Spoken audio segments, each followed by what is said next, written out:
Moonlight spills across rough-cut ramparts like watered silver, and for a moment, just a moment, the besieged castle feels almost peaceful. But lean in, press your ear against the chill of the stones, and the quiet splits open into layers. You don't just hear midnight, you step into it, like ducking through a tapestry and landing inside the woven scene. Outside your windowless cell of a YouTube screen, maybe your neighborhood hums with refrigerators and distant traffic. In here, every breath of wind, every rasp of boot leather, every clink of iron tells you whether you'll see the dawn. So before we uncork this bottle of after-hours panic and pour it slowly into your headphones, do the usual housekeeping. Click like if you enjoy wandering ruined battlements in the dark, subscribe if you want more insomnia-friendly history rants, and drop a comment telling me what time zone you're marooned in tonight. Now tug a blanket tight, kill the overhead light, and let the fan drone like a distant siege engine. Ready? Good. Welcome to the noise. First layer, the heartbeat of the walls themselves. Medieval masonry settles and pops as the day's heat bleeds off into the night sky. On a calm evening, those pops sound like distant musketry, unnerving if you're on sentry duty. But tonight, a February wind knifes through arrow slits, sucking warm air out, pushing cold air in. The mortar contracts with a crack so sharp you flinch, palms slicking the spear shaft you're gripping. Some raw recruit whispers, "Did you hear that?" as if the fortress might answer back. It almost does. Breeze catches the dangling end of a broken banner and slaps it against a merlin, flap, flap, flap, exactly like a muffled warning drum. Nothing in a siege is purely background. Every random clatter could be sappers tunneling, assassins scaling, or a fumble that gets you demoted to corpse. Layer 2. Livestock. Castles ran on hooves and feathers as much as iron. When the lord slammed those gates shut, sometimes weeks before attackers even showed, everyone hauled in chickens, pigs, the milk cow, maybe a few bewildered goats. Fast forward a month, and the courtyard smells like a barn married a latrine and had twins. At midnight, the cows huff steam, stamping against frozen straw. Their chain tethers jingle like timid bells. Goats headbutt barrel staves and bleat in falsetto, "Yeah!" echoing up the well shaft so it sounds as though demons are yodeling from underground. Chickens mutter frog noises on their perches until a rat skitters by and sets off a rolling wave of clucks. 1, 2, 3, then silence snapping back so fast your ears ring. That snap matters. Defenders memorize it. If the usual barnyard choir drops out mid-note, something worse than rats just invaded the courtyard shadows. Third layer, human machinery. Think creaking windlasses on the well, buckets sloshing, ropes groaning like sleep-paralyzed giants. Someone's got night water duty, usually a servant too low-ranking to rate a bunk near the hearth. The bucket thuds the water, and the tower's hollow throat amplifies it like a timpani strike. Up on the wall walkways, torsion springs of ballistae complain under their leather covers. Reinforcements scrape together fresh sinew cables at dusk, and now the cold draws them taut, each fiber shrieking a hair's breadth from snapping. Spare a thought for the bleary bowman who hears that shrill twing and assumes a crossbow quarrel inbound. He ducks. The stone parapet bruises his knee. Next week, he'll blame the limp on enemy archers, not a freaked-out moment of tinnitus. Fourth layer, deliberate signals. Inside these walls, silence is communication. A single cough from the gate captain, just one, tells a patrol on the outer parapet to pause and listen hard. A double tap of spear butt on flagstones says, "All clear." 3 taps, draw knocked arrows and pray. Tonight, though, the command squires use a different code, the slow pull of a whetstone along steel. Shh, shh, shh. Sharpening at midnight isn't about edges, it's about announcing readiness to any spies crouched in the dark. Hear that, you lurking punks? Our blades could split frog hair. Never mind that after weeks of rationed grain and sour ale, the soldiers' hands tremble. Intimidation is half a meal when food runs short. Fifth layer, the enemy camp. You can't see them over the glacis, but your ears climb the berm for you. Fires pop where besiegers roast what smells like rabbit. A minstrel's lute dribbles a melancholy chord progression better suited to courting than conquest. That lute is propaganda. We're so relaxed, we'll sing you a lullaby before storming your walls. Yet, tune your hearing further and you catch grittier notes. Clank of forging hammers as engineers rivet fresh plates onto a battering ram's nose. Slosh of water poured over rope to keep it from drying and snapping mid-assault. The rasp of a saw biting pine to length for new scaling ladders. Most ominous is the silence where drums used to be. Last night they rattled at intervals to choreograph watch rotations. Tonight, nothing. Either leadership wants you tense, or their own men are too exhausted to lift drumsticks. You'd celebrate if your gut weren't a fist of dread over what they're saving energy for. Sixth layer, the people who can't sleep. Under the chapel's vaulted ceiling, Sister Agnes hums a lullaby half-remembered from childhood in Gascony. She's not singing for the garrison. She's trying to calm the terrified pregnant baker's wife shivering on the only straw pallet left. Each note echoes off stone ribs, fluttering like pigeons startled into flight. In the great hall, two teenagers, pages sworn to opposite noble houses, play knucklebones by candle stub. Dry bones clack against the trestle table in an irregular rhythm, like hail on a slate roof. They bet secrets instead of coins. Who stole the apples? Whose father bribed whom for a posting? Whispered gossip is percussion in a siege. Keeps time, burns nerves, prevents mutiny. Seventh layer, weather. Tonight, snow flurries swirl between crenellations, ticking against helms. Ever shake a snow globe? Imagine living inside one that fights back. Each tiny impact magnifies across plate armor, creating a hiss, hiss, hiss that masks enemy footsteps. Defenders hate snow more than rain. It deafens without soaking, and fresh footprints advertise patrol routes. That's why a sergeant drags a pine branch behind him, sweeping the walkway clean. Bristles whispering like a broom on a mausoleum floor. Down in the stables, the wind sneaks through knotholes, producing flute tones that rise and fall as pressure changes. A ghost orchestra scoring your insomnia. Eighth layer. Yes, layers keep stacking until the mind wobbles. The weapons of desperation. From a tower slit high above, someone empties a chamber pot. The contents splatter on frozen stone outside the gate in a sound halfway between pudding hitting a plate and a smith quenching a blade. Disgusting, yes, but also tactical. Nothing discourages ladder climbers like realizing the walls drip more than rainwater. Moments later, a besieger curses, and you mark his accent. Northern, mercenary, probably paid in advance, because he sure isn't collecting hazard pay for sewage showers. His comrades laugh, a brittle sound, fear dressed up as humor.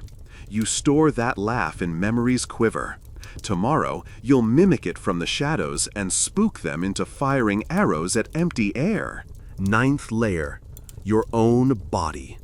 Heartbeats pound behind chainmail like mallets on a meat drum. Breath rises in pale gusts, each exhale sounding louder than church bells to your paranoid brain. Leather jerkins creak when shoulders tense. Calloused fingers rasp over spear shafts searching for splinters. Hunger adds its own chorus. Stomachs growl, teeth click, saliva swallows loud enough to embarrass. Somewhere, a lad belches sour ale, then mutters a prayer, as if God ranks burps by piety. 10th layer, and here the night grows teeth, is the unimaginable. Sometimes the enemy sends no arrows, no insults. Instead, they unleash silence so thorough it hollows your ears. Veteran defenders call it the black hush. It starts when campfires drop to coals, when forge hammers still, when even the goats outside stop complaining. Men on watch feel it first, a tingling that crawls up shins, settles at the base of the skull. Within minutes, whispers ripple. Are they tunneling, ready to storm, casting spells? Truth is simpler, but no less chilling. Silence means planning. Every clatter you hear is an accident. Everything else has been gagged. You've got maybe an hour before something explodes, figuratively, if not literally. The hush is an omen, and omen's footsteps are always deliberately soft. Against that weight, the castle's own master of countersounds goes to work. He's the bell ringer. In daylight, he signals time for mass, for meals, for council. At midnight, he becomes the fortress's heartbeat. He drags the clapper across the bronze bell just enough to graze. Ting. One clear note that slices the hush like a torch through smoke. The note rebounds off every wall, tower, and gutter, telling soldiers, someone's listening, someone's awake, fear hasn't stolen the night. The besiegers hear it too. If superstitious, they imagine angels. If seasoned, they mark shifts changing, morale unbroken.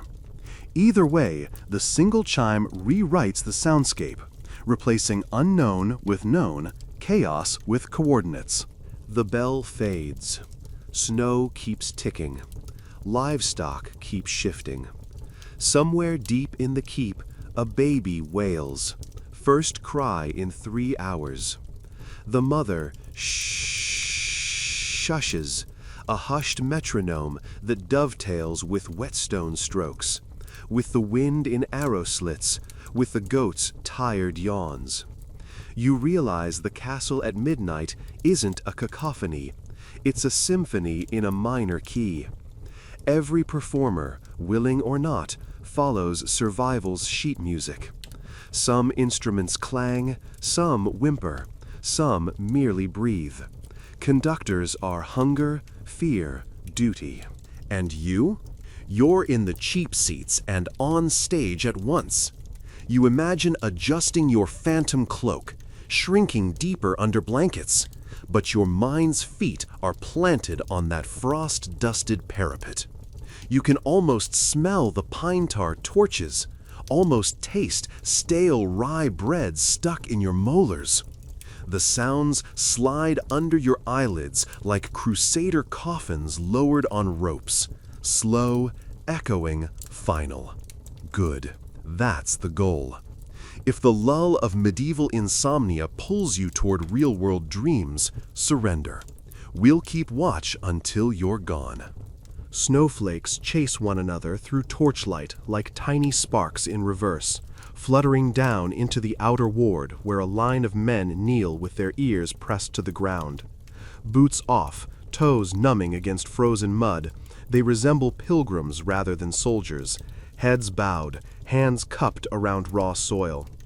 You join them, cheek brushing the rime-stiff grass, and suddenly the world underfoot swells louder than the gale overhead. There it is, tick, tick, tick, tick, like a beetle nipping at wood. Not nature, not chance, enemy sappers, tunneling. The castle has become a drum, and the besiegers are tapping the skin from below. Stand. Shake ice crystals from your hair and follow the sergeant toward the wall tower above the suspected dig. He gestures for silence, then cracks open an iron-bound chest. Out comes an inverted bronze bowl, as wide as a man's shoulders, rim padded with damp cloth to muffle vibration. They call it the listening dish. 2 guards wedge it against the base of the tower, lean in, heads nearly touching like conspirators bent over a dice game. You're close enough to spot frost edging their eyelashes. One whispers numbers under his breath. 2, 5, 8, counting the digs per minute. Faster now. The sappers are getting confident, or desperate, or both. Inside the tower stairwell, torches gutter, raising shadows that spin across stone like frantic puppets. A teenage runner sprints upward, calves trembling with lactic fire, clutching a wax tablet. He's rehearsing lines. Captain says load the countermine charges. He rounds a corner too fast, shoulder colliding with a wooden shield pegged to the wall. Thunk. Everyone winces. Even you wince through time and bandwidth. That single clamor cascades. Pigeons burst from a ledge. Pigs rattle their pen. Somewhere a baby's wail ricochets off the vaulted ceiling.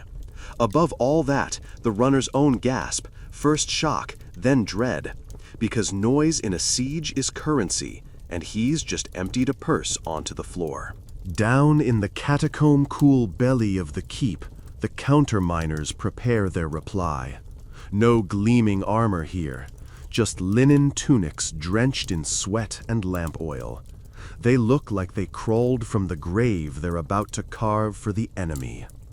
Tools clang, broad-headed picks for clay, narrow bills for limestone, wooden wedges for controlled cracks. Every metallic pang is wrapped in folds of soaked wool to dampen echoes.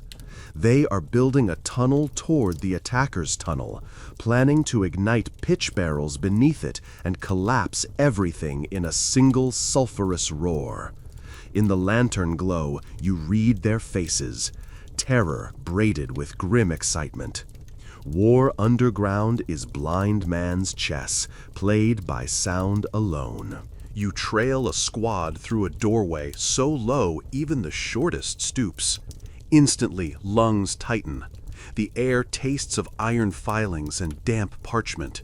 No speech down here, only hand signs. Fist clenched for halt, palm flat for dig, 2 fingers flicked for retreat. The tunnel ceiling arches barely above one's back. Boards creak with each footstep. Every creak answers itself in miniature, echo bouncing down the shaft, returning softer.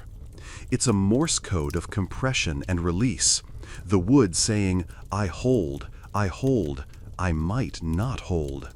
From the dark ahead, distant scraping protests like a spoon across charred pan.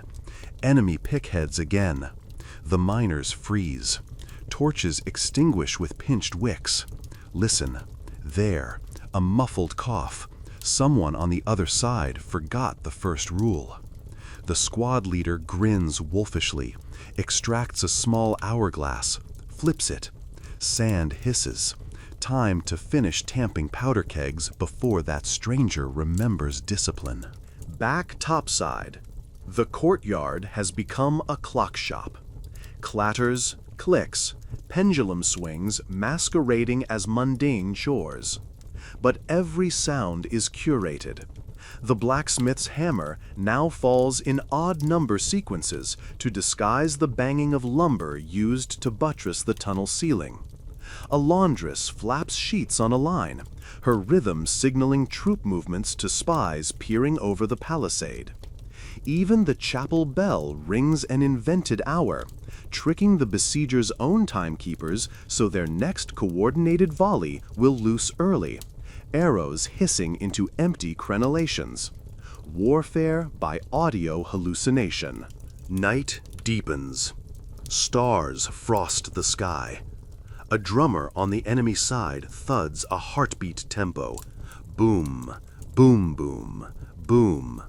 Testing how far his cadence carries.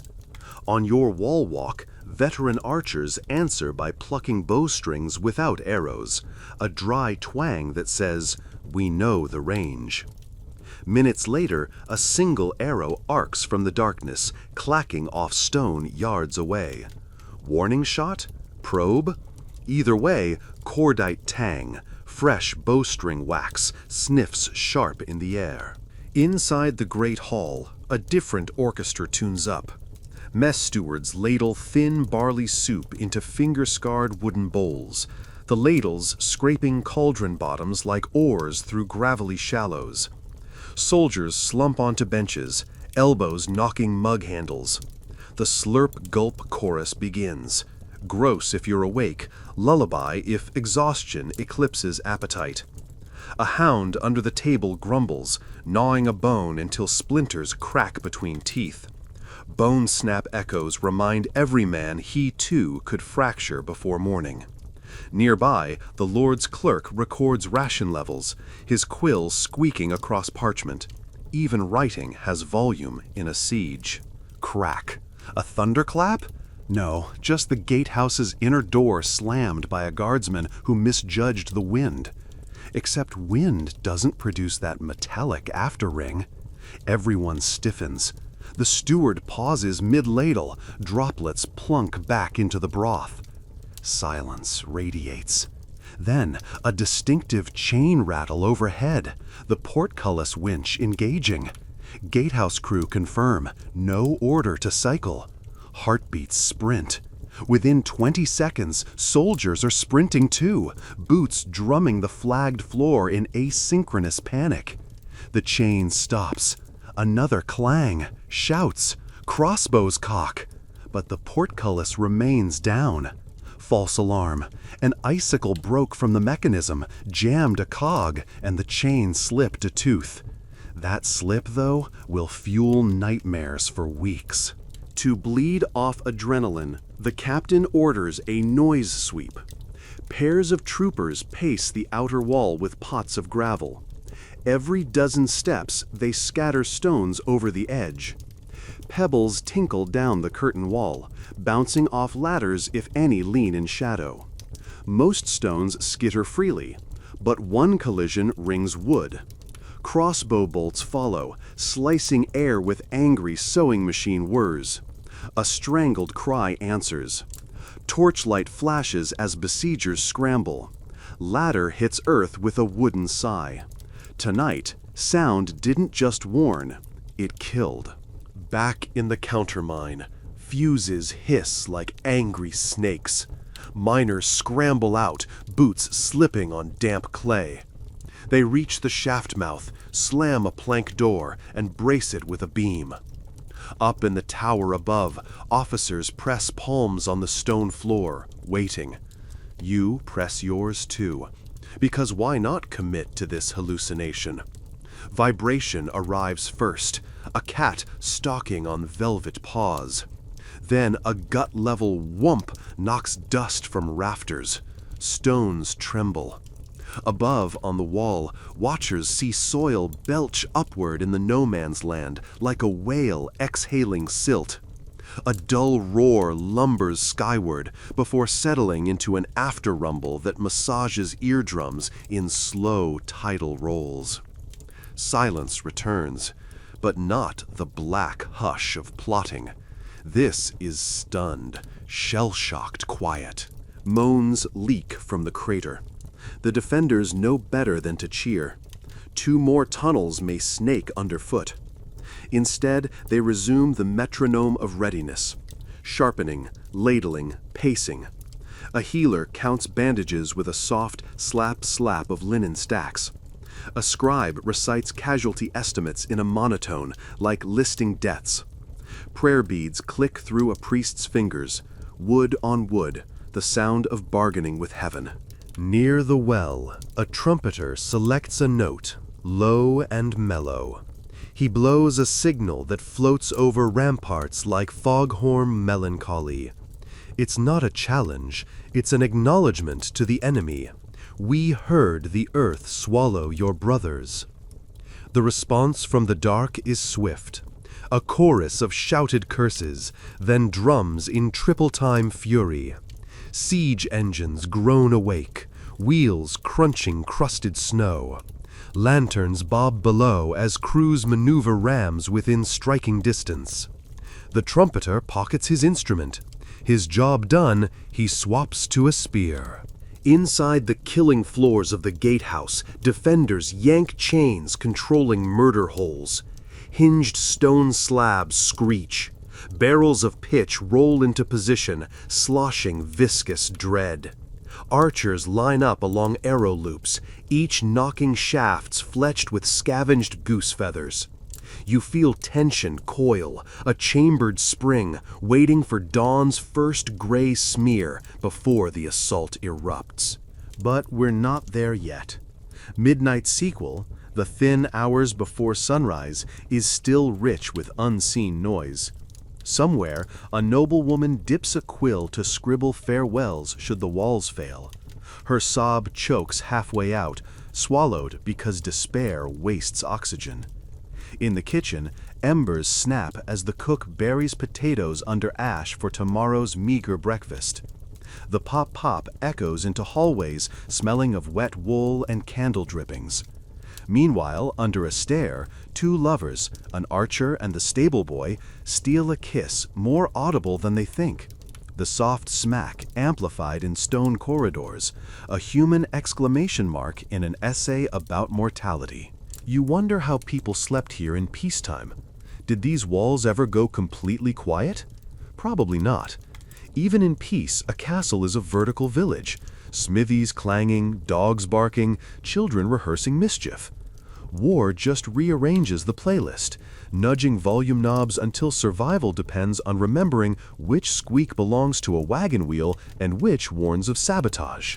Outside, the besiegers unleash psychological warfare.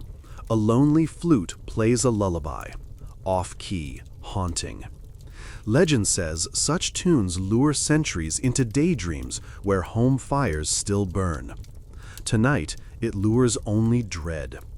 The melody keeps skipping a note, deliberate, like a stutter, turning comfort into uncanny itch. One veteran spits over the parapet, muttering that the tune's last airing preceded a massacre at Claremont. True? Doesn't matter. Fear cares little for citations. Snow thickens, muting distances. Sounds dull to cotton swabs. The creak of drawstrings, the whimper of the windlass ratchet. But beneath that acoustic blanket, vibrations travel farther through solid matter. Engineers inside the keep lower metal rods into boreholes drilled earlier. By biting one end with their teeth and plugging the other into the ground, they feel subterranean picks as faint electric buzzes in jawbones. Science? Proto-science. Practical enough. One young engineer removes the rod, teeth aching, and announces the next probable sapline. Chalk marks appear on floor plans. Another episode cued for the counterminer's grisly drama. Hours crawl. Torches sputter out, replaced by rushlights whispering like paper skirts. A novice monk scribbles chronicle notes so future historians will know tonight happened.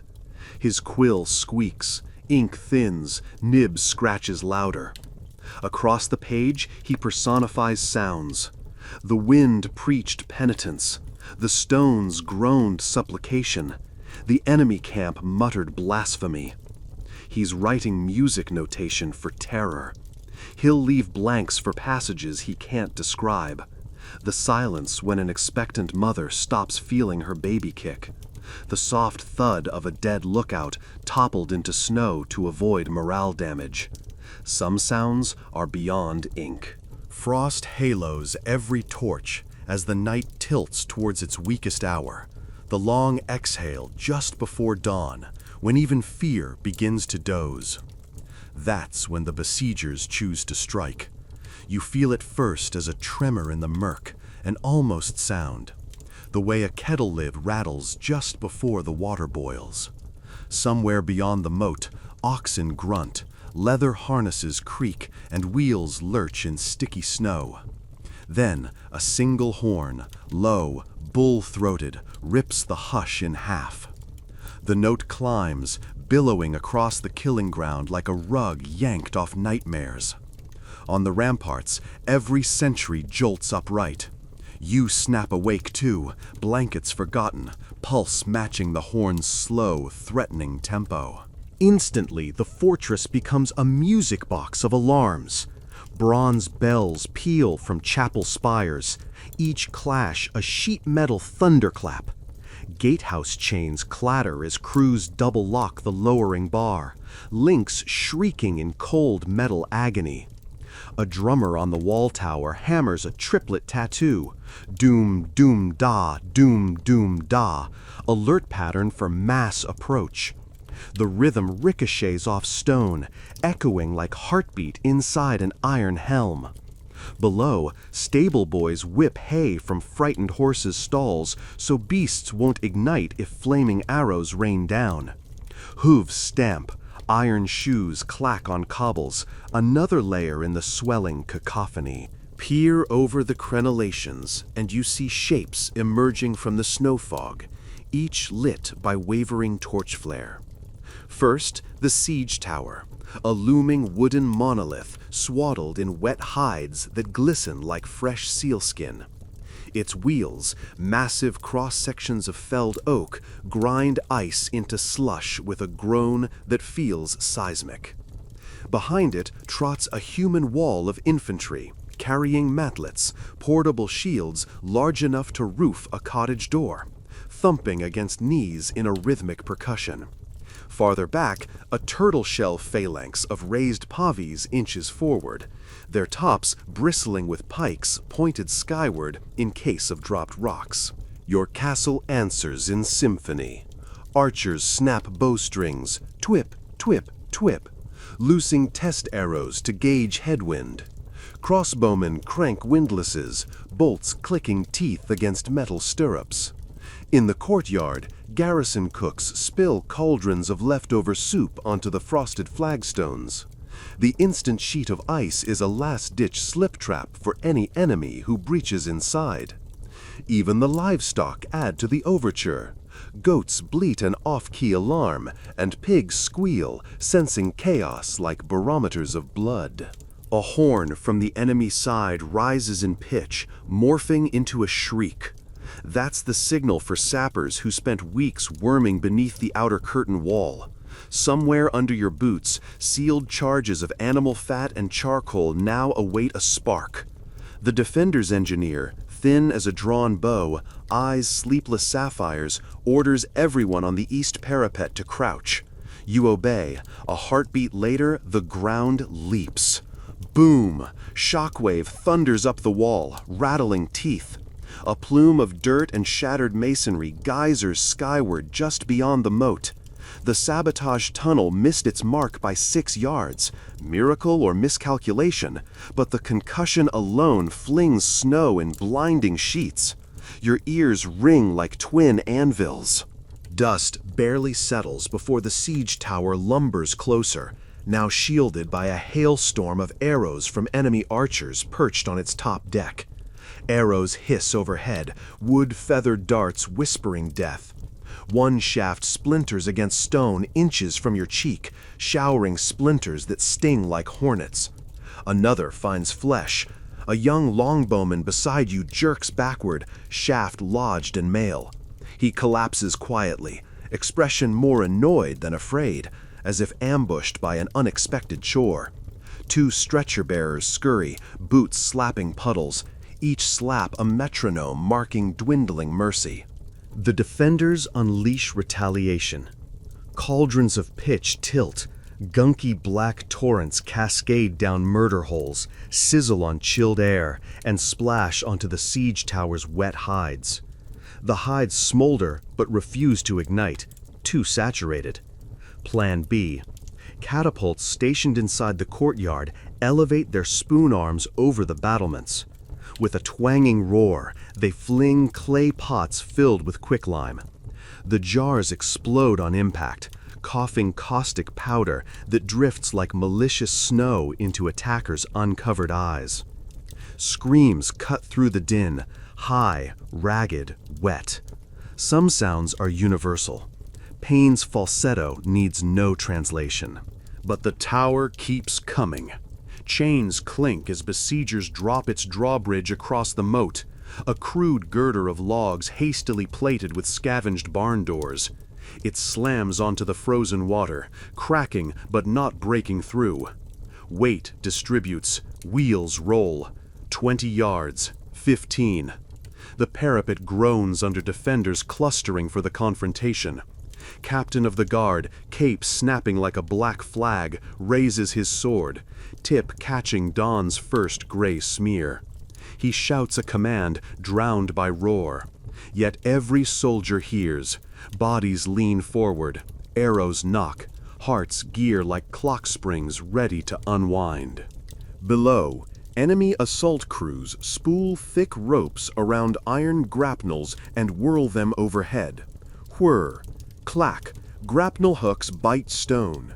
Chain rattles as attackers tug to test purchase. Some hooks slip, clanging back down with chagrined sparks. Others hold. Ladders rise behind the ropes. Thump, thump. Teeth gnawing at crenels. On cue, defenders tip barrels of river rocks over the edge. Stone avalanches rattle down ladders, crushing fingers, splintering rungs. A grapnel chain snaps, singing like a plucked lute string. Screams follow. People, not instruments, first falling attackers of the day. The siege tower's drawbridge smashes against the parapet with a booming gong. Jolt rattles your bones. From the interior gloom of the tower, soldiers surge, shields first. They roar a chant, timed to bootfalls. Ho, ho, ho. Rhythmic intimidation to drown their own terror. You lose count after 12 helmets breach the walkway. Pike heads jab, shields clash. The narrow wall walk becomes a meat grinder of iron on iron, iron on flesh. The sensory overload is supernatural. Steel clangs like temple bells. Arrows rattle like hail on slate. Men grunt, armor squeals, pitch sputters. Under it all, the castle itself sings, a monstrous organ, wind moaning through arrow slits, timbers creaking under strain, foundations thrumming after the failed mine blast. Somewhere, a chapel choir picks up a hymn, voices wavering but clear. They're singing Non Nobis Domine, not for morale, though it helps, but to pace stretcher teams. Each amen coincides with lowering injured onto litters. You edge along the wall walk, behind the front line, ducking a wild swipe. A defender with wild eyes thrusts a billhook, hooking an invader's knee. Cartilage pops, audible even in uproar. The injured man topples backwards off the walkway, his scream dopplering into the moat's icy maw. Sound of impact, distant crack, then hush. Ghost supper for the ravens. Fire becomes the new language. Someone finally finds a weak seam in the siege tower's hide, tar-patched seam unsoaked. A torch kisses it. Flames bloom orange, then blue, devouring resin. Smoke billows, carrying the smell of pine pitch and roasted leather. Updraft whooshes sparks high enough to sting your face. Attackers inside the tower panic. Silhouettes scramble behind arrow slits, outlines jittery like candlelit puppets. Some leap out side hatches rather than burn, landing in snow with crunches that sound like snapped wishbones. But victory notes never sustain in siege music. As defenders cheer, a new menace rises. From the fog emerges a mantlet-shielded cart. Oxen bellow, handlers whip them cruelly. Atop the cart sits an enormous brass cylinder capped with wooden plugs, a bombard. Gunpowder's newborn roar. The audience of war hushes collectively, all ears bent for the dragon's first belch. Engineers behind parapets scramble, knowing masonry that defied arrows may shatter like pastry under cannonballs. Gunners tamp charges, a slow, solemn thud. Rods sliding down barrel, powder crunching. Sparks hiss as fuse meets brand. Flash, boom, first shot ever fired at this castle. The report concusses the sky, shaking loose the budding dawn. Smoke vomits from the bombard like storm clouds squeezed through a chimney. Stone chips explode from the gatehouse facade, carving fist-deep craters and a whine of ricocheting shards. Rubble clatters down the portcullis grooves, drowning the groans of the wounded. Your rib cage vibrates, breath feels wrong-sized in lungs. Archers pivot, releasing arrows at the gunners. Most shafts skitter off the bombard's wooden mantlet. One arrow catches a loader in the neck. He topples, gurgling, spattering snow with arterial spray.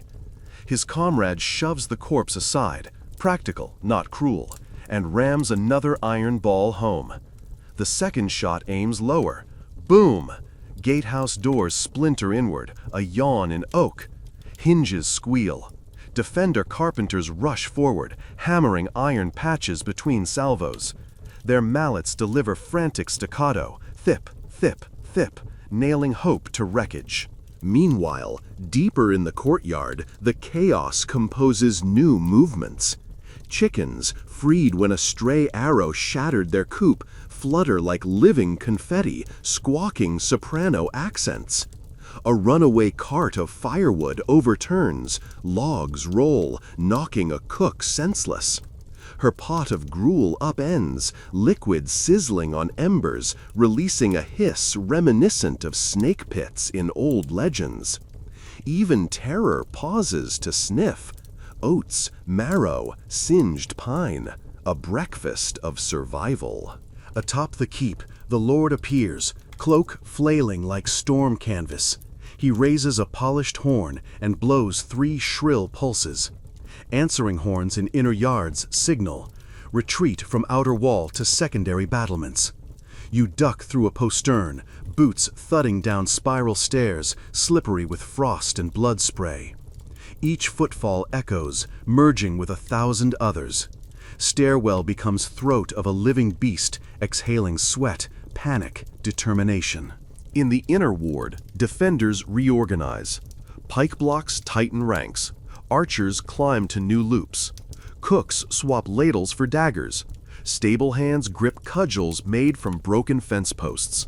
The soundscape shifts from chaotic improvisation to disciplined war drum again. That's leadership in audio form. The ability to modulate panic into harmonized action quicker than fear can rewrite the score. Outside, the bombard reloads for a third breath. But the engineer you saw earlier has not been idle. He orders hot sand loaded into onager buckets. Catapult arms flex. With leathery twangs, sand clouds arc over walls, cascading on besiegers operating the gun. Molten granules infiltrate armor joints, cooking skin. Screams crescendo, dissonant horns of misery. The bombard crew scatter, some rolling in snow, others ripping off cuirasses that sizzle. A loader douses himself in moat slush, emerges steaming. The bombard lies silent for now, dragon's throat clogged with grit. Dawn finally muscles above the horizon, painting everything pink, a grotesque nursery color for such violence. Light reveals casualties, strewn like discarded toys. Here a severed hand, there a shield split as clean as bread. Snow, once pure, now mottled rust brown. Steam ghosts rise from corpses cooling in the morning air, their silence contrasting with crows that already arrive, wings flogging the breeze, cawing a triumph older than kings. The siege tower, half burned, still protrudes like a charred spear haft from the outer wall. Defender crews hack at its drawbridge with axes, thunk, thunk, until timbers snap, sending the ruin crashing into the moat. The splash is monumental, drowning feeble moans from trapped attackers below. Water hiss, boils where embers meet ice. A fog of vengeance rises. Yet momentum remains fragile. Ammunition dwindles. Archers snap stray arrows to salvage shafts. Bread stores shrink. Quartermasters argue over ration cuts. Wells risk contamination from falling debris. Infirmary tents overflow. The healer's voice, once calm as lullaby, now cracks while triaging who gets boiled cloth, who gets morphia of poppy, who gets last rites quicker than sutures. She mutters prayers so hurried they smudge into sound rather than words, a soft burr underscoring mortality. But listen beyond the pain. You'll still find threads of resilience. Smithy hammers resume, ping, ping, straightening dented mail, shaping arrowheads from gate splinter nails. Children, sheltered in the pantry, giggle at a rat scurrying with a stolen almond.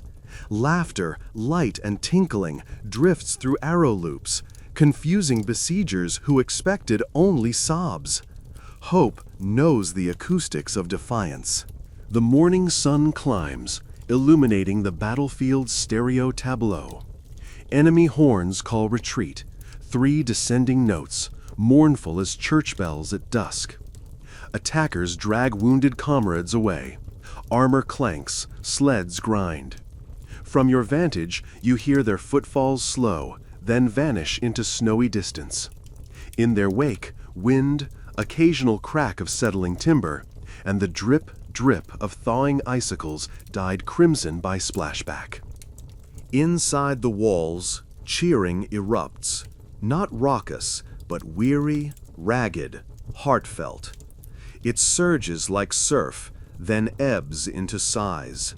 Someone begins a hymn. Others join, shaky but proud. A drum beats time on an overturned bucket, its hollow thud echoing around battered masonry. The castle's heart still thumps. But you and I know this is only dawn of day whatever in a siege that could last months. Supplies will run thinner, bombard crews will return with grit-proof goggles, sappers will start new tunnels. Night will fall again, bringing fresh layers of terror to map with our ears. And tomorrow's sounds? They'll be different. Rustle of parchment writ with surrender terms, maybe, or crackle of victory pyres. Only one way to find out. Sun climbs higher until its pale winter glare slants through arrow slits, spotlighting motes that drift like surrendered feathers. The battle din subsides, replaced by an exhausted hush so profound you hear cloth stiff with frost crack as defenders flex numb fingers. Somewhere a raven lands on a shattered merlin and clacks its beak, an editor's pen tapping the margin of a half-written tragedy. This is the hour after fury, when every breath feels borrowed, and ears, still ringing, chase smaller sounds to fill the void.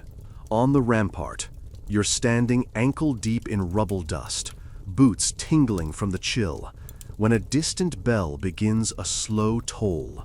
1, 2, a dozen times. Not alarm. This is the death count. Each peal equals 10 men who won't answer muster. Inside the yard, survivors pause, heads bowed. Even goats hush. The bell's final echo lingers like a held note in an empty cathedral, then seeps into silence that tastes of metal and wood smoke. Below, stretcher teams weave between toppled wagons. Canvas makeshift litters creak, ropes squeal under shifting weight. A wounded pikeman's breath rattles, wet, bubbly, as he's carried to the infirmary. Every exhale whistles through his pierced lung, a mournful flute tone that makes his bearers bite lips. When they transfer him to a straw pallet, the straw crunches, then quiets under settling blood. Nurses clip arrow shafts close to skin with a snick-snick, like pruning roses, only thorns face inward. The infirmary itself is a symphony of low suffering. Groans pitched like cellos, murmured prayers in countermelody. The surgeon's saw, rasping bone with horrible rhythm. Hot iron hisses as it sears an artery, the sizzle answered by the patient's hoarse scream. Outside, the cook ladles thin barley broth into wooden cups. Ladle dips, sloop, steam whooshes, cup knocks table, tuck. Those tiny domestic sounds feel obscene beside the guttural noise of dying. But life insists. 2 small children, orphans now, dart across the courtyard chasing a soot-black chicken. Their boots splash crimson puddles, and they shriek delightedly each time the bird dodges. No one scolds them. Laughter has become medicinal, too scarce to squander. Their giggles float upward, bouncing off stone like bright marbles scattering across a tomb. Captain of the guard, helm under arm, limps to the well where sentries haul buckets. Windlass squeals, rope slaps stone, iron bucket bangs inside the collar, clung.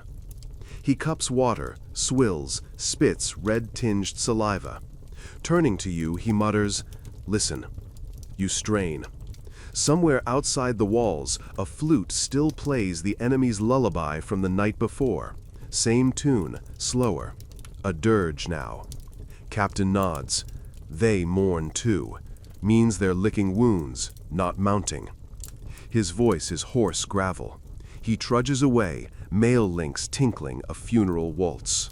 Up in the great hall, noble retainers convene around a map-stained trestle table. Candles gutter in draught, wax tears mutating into stalagmite towers. Every time the door opens, it groans like a scolded ox. The lord of the castle presides, plum cloak soaked at the hem from snowmelt. He taps a dagger on the tabletop. Tick, tick. Each tick signals impatience. Each echo bounces off rafters alive with roosting pigeons confused by broken roof tiles. Behind the lord stands his young son, maybe 12, trying to breathe quietly so the rafter dust doesn't swirl and betray his trembling. You sense the boy's heartbeat louder than the crowd's whispers.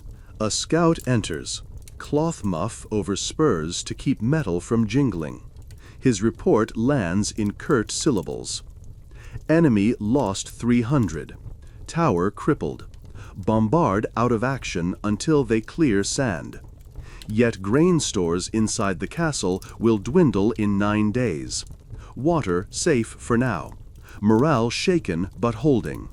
Every sentence punctuated by the drip-drip of thaw water into buckets placed to catch roof leaks.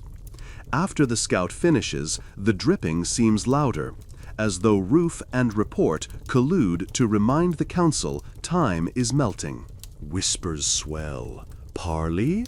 Ransom? Counter-sortie at dusk? A minor night suggests a sally. Chairs scrape, murmurs spike. The master-at-arms snorts, sound like a horse clearing sinuses, then slams a mailed fist, rattling pewter cups. "We will not bleed men in open field," he growls. Echo swallows his words, feeding them to walls lined with faded tapestries that rustle as if clapping. Decision tabled. You drift toward the chapel where candles burn low and incense smolders. Choir stalls host the injured who can limp but not fight. A nun plays a reed organ. Bellows wheeze, keys thunk. The melody, palm of deliverance, unfurls like a gentle tide, notes hugging stone until they resonate in marrow. An archer with arm in sling tries harmonizing, voice cracked but sincere. The wounded around him join, sound layering soft as felt. For a moment, war retreats behind a veil of vibrations too tender to kill. Above the sconce light, stained glass saints gaze down, their ruby halos fractured by an arrow hole punched earlier. Through that hole, a shaft of real sun knifes in, igniting dust into shimmering motes. Each mote twirls, weightless, ignorant of siege. You inhale the hush, the minor key hymn, the faint organ wheeze, and almost forget to exhale. Footsteps intrude, leather soles slap stone, echo paste. A herald arrives bearing a white-trimmed flag.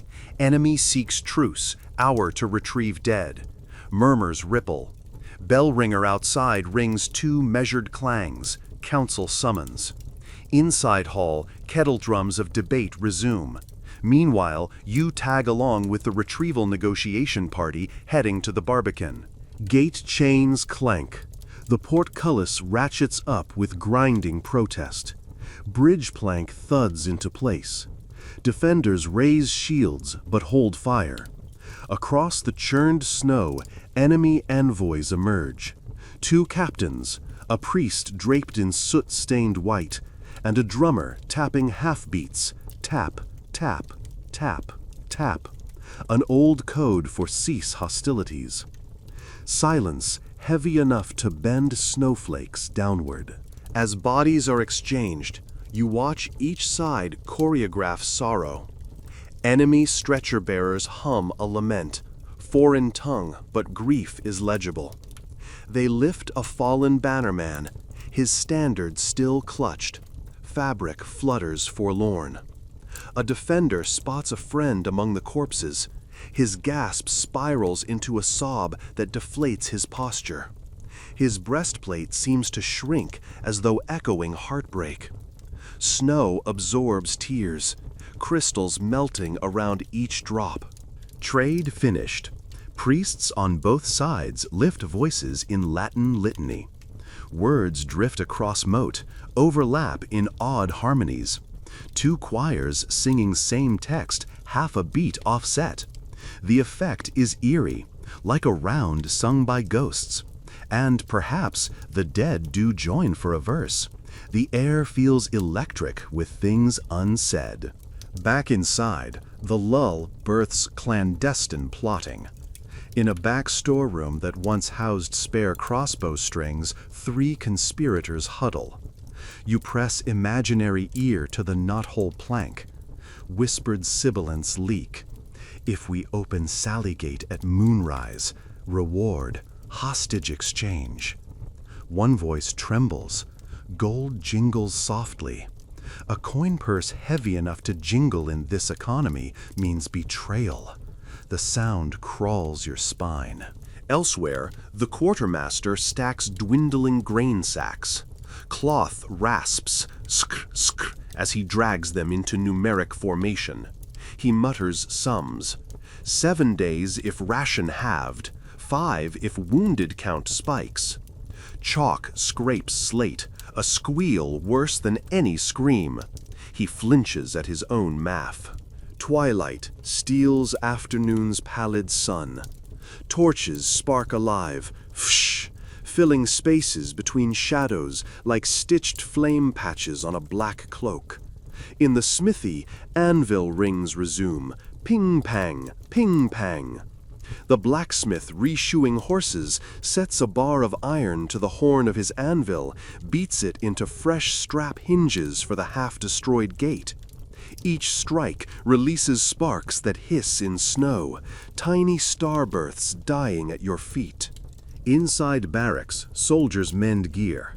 Needle bites cloth, prick, thread slides, whip, and all the while they trade whispered gallows humor. One claims he saw a goat climb the siege tower. Another bets half a ration of ale he can shoot the raven perched on Broken Merlin at dawn. Bets are taken, coin clinks. Laughter surfaces, spiky with mania, but laughter nonetheless. Up high, watchmen rotate. Newest sentinel arrives, chainmail jingling faintly. He takes helm, ear pressed to cold air, scanning moonlit snow for unnatural motion. Minutes pass. Wind hums across arrow slit. Ooh, like bottle rem blown by giant child. He imagines he hears distant digging again. To verify, he fetches the bronze listening dish. This time, the earth is mute. False alarm or enemy changed tack. Still, the sentinel's heartbeat thumps loud as temple drum, and he vows to trust nothing but sunrise. Night deepens. Castle glows like ember hive. Wolves howl beyond tree line, long, lonely wails curling under the stars. Their song slips over walls, meets the groans of injured, fuses into melodic sorrow that settles in your chest. Somewhere, 2 owls hoot in alternating rhythm, a duet carved from darkness. Nature, indifferent, composes its own soundtrack to accompany human despair. The Lord's Council reconvenes after supper of thin stew and weevil bread. They've lit only 2 candles, scarcity, and their flames quiver with each draught. Boots scuff, fabric rustles, a scroll unfurls with papery sigh. The Castellan introduces a daring plan, a night raid to burn the enemy's powder stockpile. Arguments erupt, swords slap scabbards for emphasis, table rattles under pounding fists, chainmail jingles from vehement nods. One noble scoffs, spit pops off his lip onto oak plank. The map soaks saliva, but remains stoic. Finally, the old master of spies speaks, voice creaky door hinges. Weather will cloud at 3rd watch, snow then sleet, muffles footfalls, clouds their torches. His words drop slow, each syllable a droplet into a well. Plunk, plunk. Decision sealed. 5 volunteers sign on, including the boyish page who rolled knucklebones last night. He agrees in a voice barely above a quaver. The parchment quill scratches his name. The scratch sounds like fate etching tally marks. Back in quarters, raiders donned blackened mail. Leather straps cinch, creak, creak. Gloves tightened, buckles plicked. Last rites by the chaplain whisper through barrack hush. He anoints foreheads with ashes scraped from morning fires. Fingertips tap skin lightly, pat, pat, like moth wings. The page's breath shivers. Chaplain's hand steadies him. Meanwhile, in an attic loft above the granary, a secret meeting of townsfolk families huddles. They consider terms rumored from enemy herald, open gates and spare civilian lives. A mother's voice trembles as she recounts her toddler coughing ragged from smoke. Each cough is a nail hammered into parental resolve. Debate crackles like dry straw, anger smolders.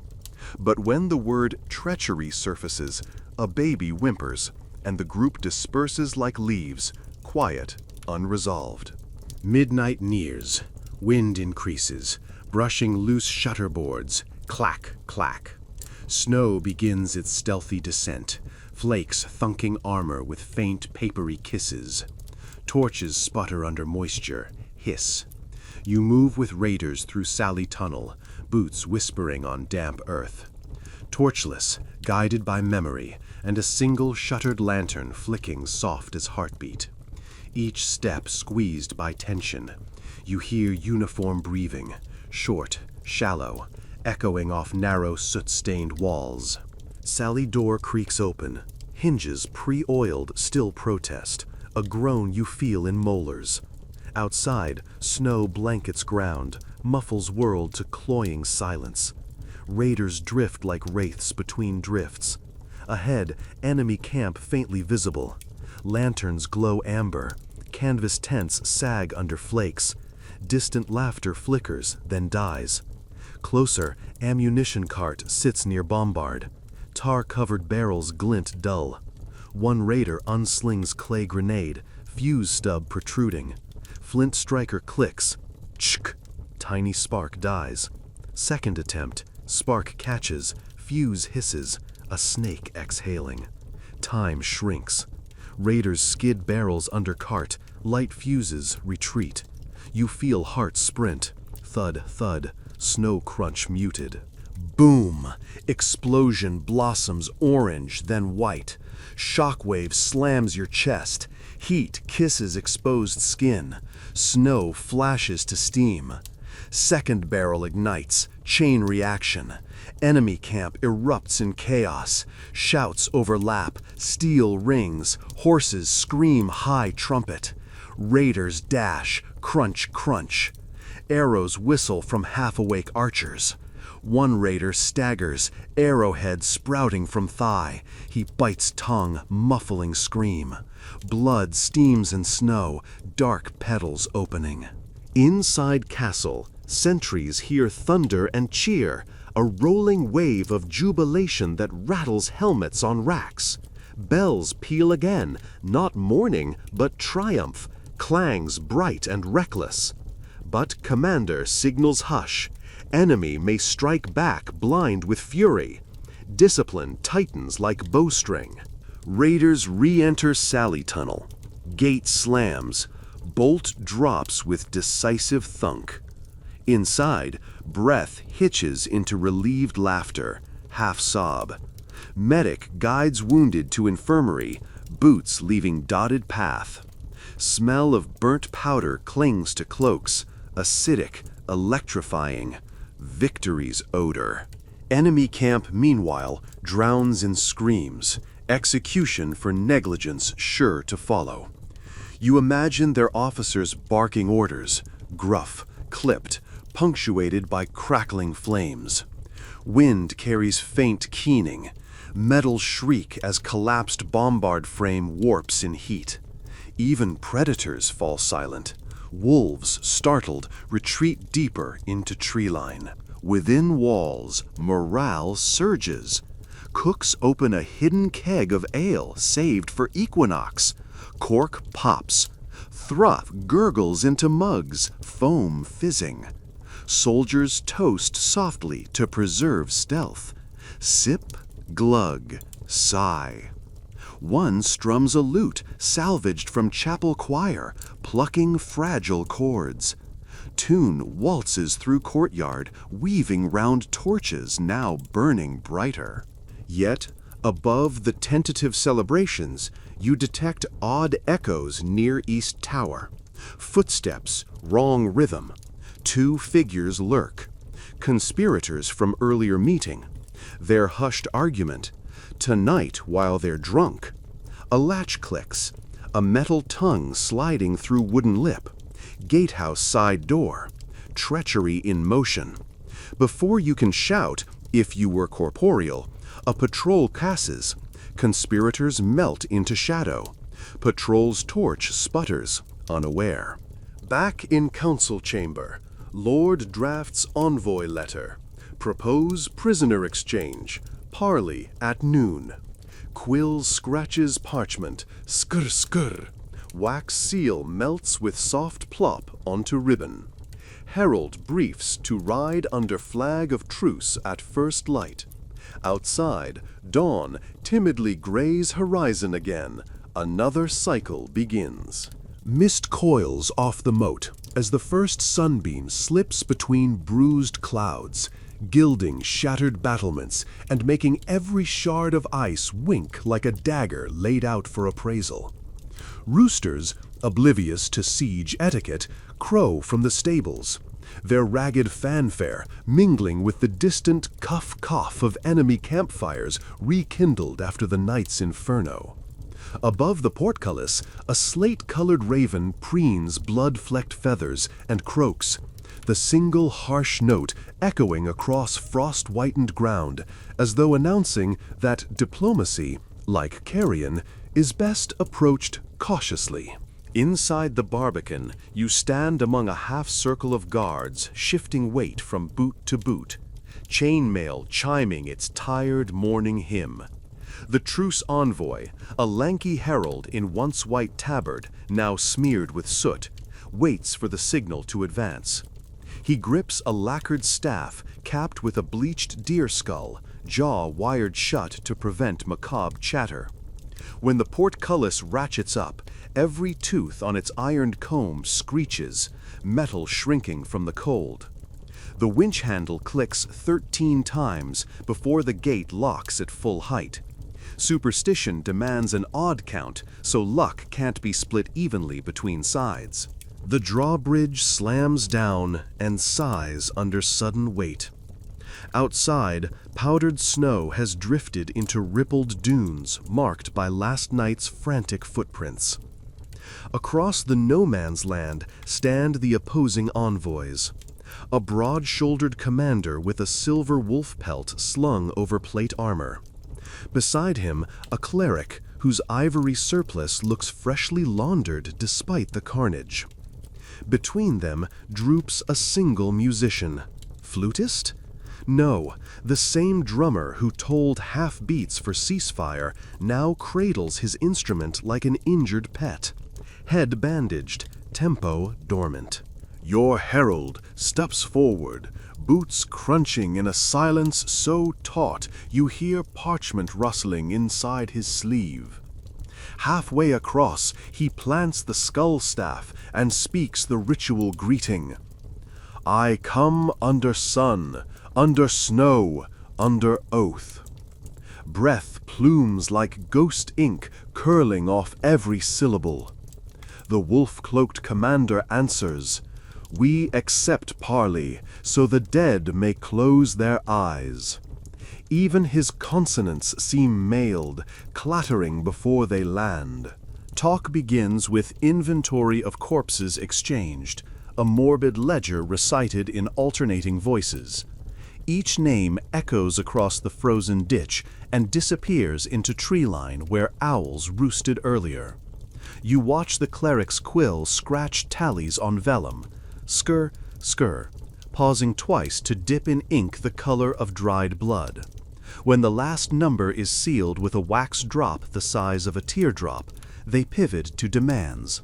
The besiegers want surrender within 7 days, or the bombard crews, already salvaging parts, will resume.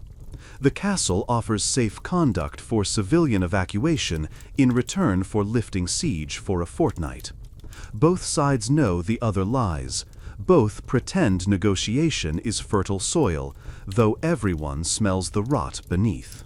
While envoys haggle, spycraft stirs behind stone. Remember the conspirators? At this moment they slink along an interior passageway low enough to scalp careless men. Torches are banned here to keep the path secret, so they rely on a glowworm string of oil lamps, wicks trimmed to pinprick. One conspirator mutters that the Sally key will fetch 50 gold crowns, the price of a vineyard and a warm bed far from war. His partner hushes him, but the hush arrives half a breath too late. Footsteps echo ahead.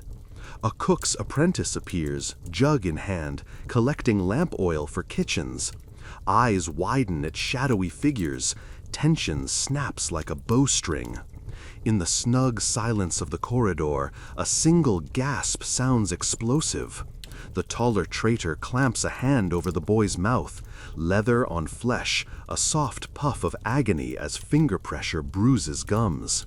They whisper threats. The jug slips, smashes, ksh, spilling oil that spreads black and fragrant. That crash will carry, you think, and indeed, up a floor, the castellan cocks his head, quill pausing mid-sentence. Back at the gatehouse, parley sours. Voices sharpen like whetted steel. The wolf-cloaked commander references the secret tunnel collapse, alleges violation of holy law against subterranean treachery. Your herald retorts that bombards violate divine symmetry of warfare. The cleric counters with scripture. Your side quotes a different verse.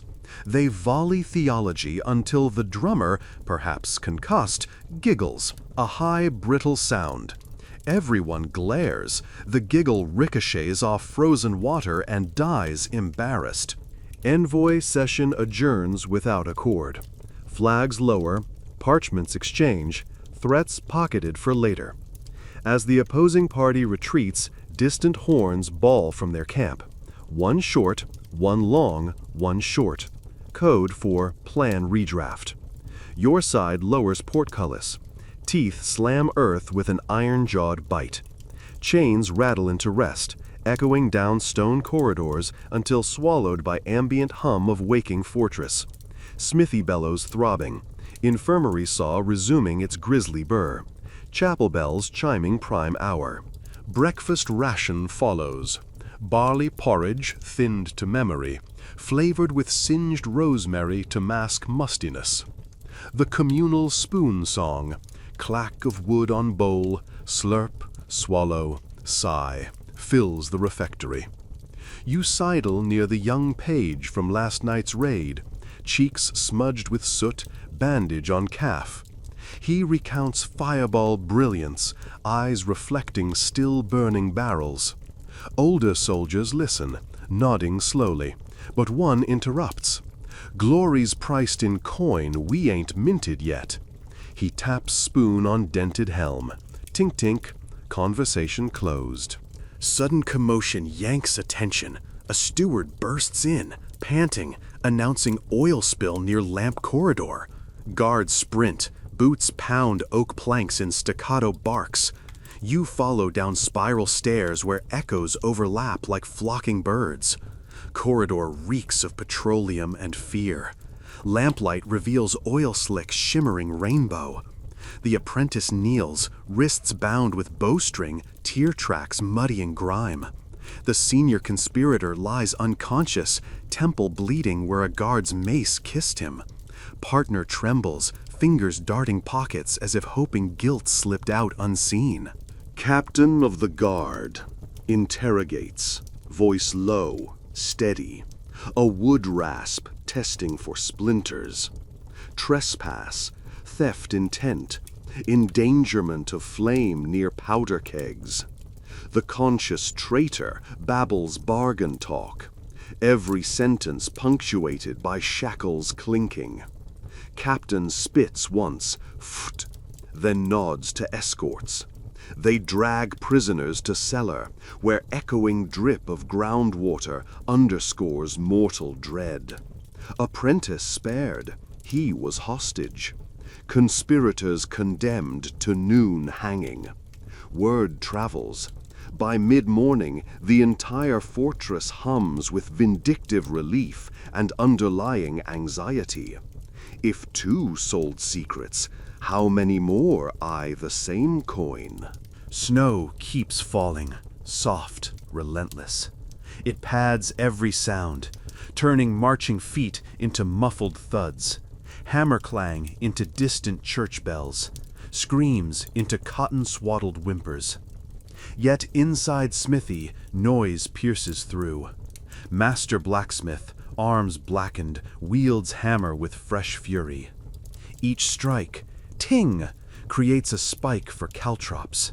He forges them by the dozens, 4-point stars of malice destined for the field tonight. Sparks hiss in snow, dying with faint chirps like cicadas birthed briefly in winter. By wall parapet, engineers measure damage from bombard hit. Mason's trowel scrapes mortar, flicking bits that tinkle off stone. They fill craters with a fast-setting lime mix spiked with horsehair. The slurry splats, trowels smear, jointing lines drawn. One engineer taps surface. Dull thud suggests integrity. They mark each patch with chalk cross. Chalk, squeak, screet repeats, leaving a ghostly rosary along the wall. Midday bell rings.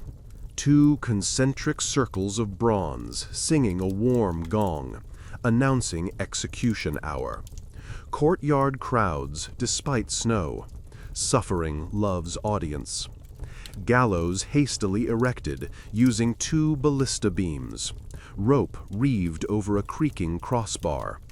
The condemned, wrists bound, shuffle forward. Crowd quiet as snowfall. Drumbeat slow. Thumb, thumb, thumb, crawling toward finality. The older traitor, blood-crusting brow, mutters a prayer. The younger gazes skyward where ravens orbit. Executioner kicks stool. Rope snaps tight. Vertebrae pop. Crack! Louder than expected. Some gasp. Others nod grimly. Justice emits peculiar acoustics. Wood creak, rope groan, body sway gently like wind chime. After count of 50, bell tolls once, dispersing congregation in rustle of cloaks and murmured introspection. Afternoon. The scouts atop Northeast Tower report new siege engines arriving. Trebuchets, 2. Escorts of oxen bawling, axle squeals slicing calm. Through spyglass you see crews stacking cedar beams, driving pegs with mallets. Thock, thock. Sound faint yet rhythmic, promising future nightmares. The castle council gathers again, voices low. One suggests night arson again. Another cautions that enemy will guard fresh machines heavily. Debate becomes white noise behind more immediate tasks, triaging powder, rationing pitch, sharpening broadheads. Whetstones rasp, shh, shh, blade edges sparkling like newborn stars. Evening approaches. Cook clangs triangle, ding, ding, ding, calling supper. Menu, onion gruel, heel of bread, sheep milk scrapings. Still, weary soldiers crowd benches. Bowls clack, spoons scrape. Conversation orbits traitor hanging, then shifts to rumors the enemy's king-in-law rides with reinforcements. One veteran slaps table, declares, "Let him come, walls don't kneel." Table replies with raps of knuckles, duck duck, cheap applause for bravado. Outside, the newly forged caltrops are distributed. Guards scatter them beyond Moat's frozen skin, using sleds dragged by rope. Each sleigh's runners hiss over snow like serpents. Caltrops tinkle as they bounce, metallic seeds needing no sun to grow havoc. Lanterns hooded so enemy scouts miss the show.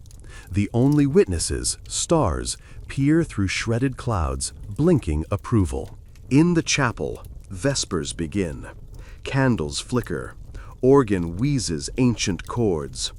Hymn rises, a wavering ribbon of faith threading through rafters.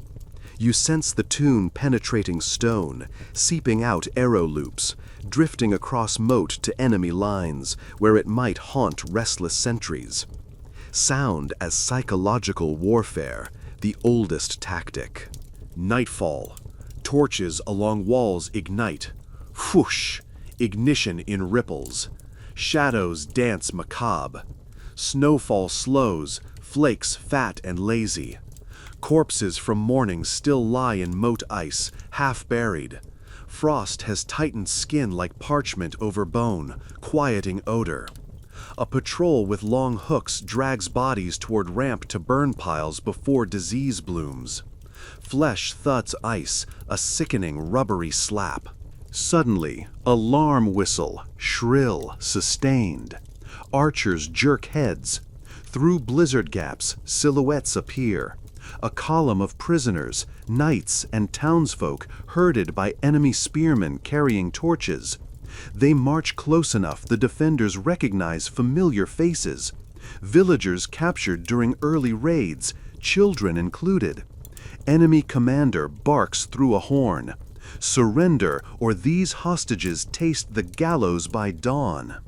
His voice booms, amplified by horn's bronze throat, each syllable heavy with theatrical pause.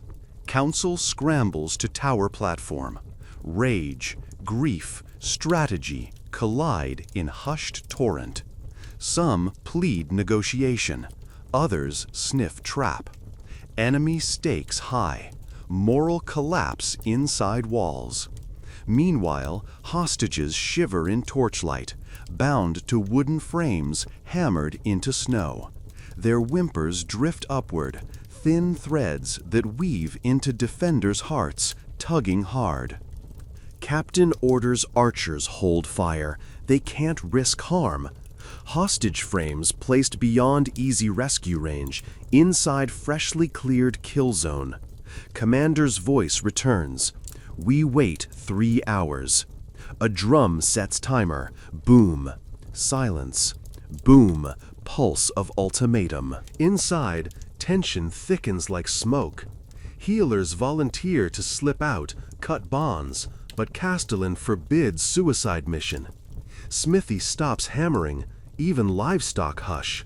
Only drum persists outside, slow metronome counting lives.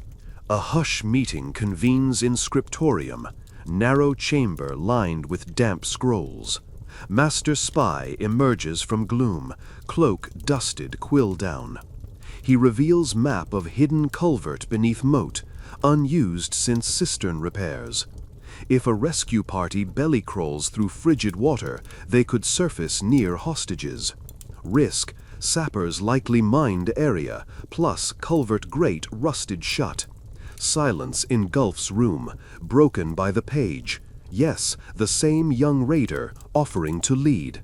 His voice barely ripples air, yet slices deliberation. Agreement reached. Mission prepped.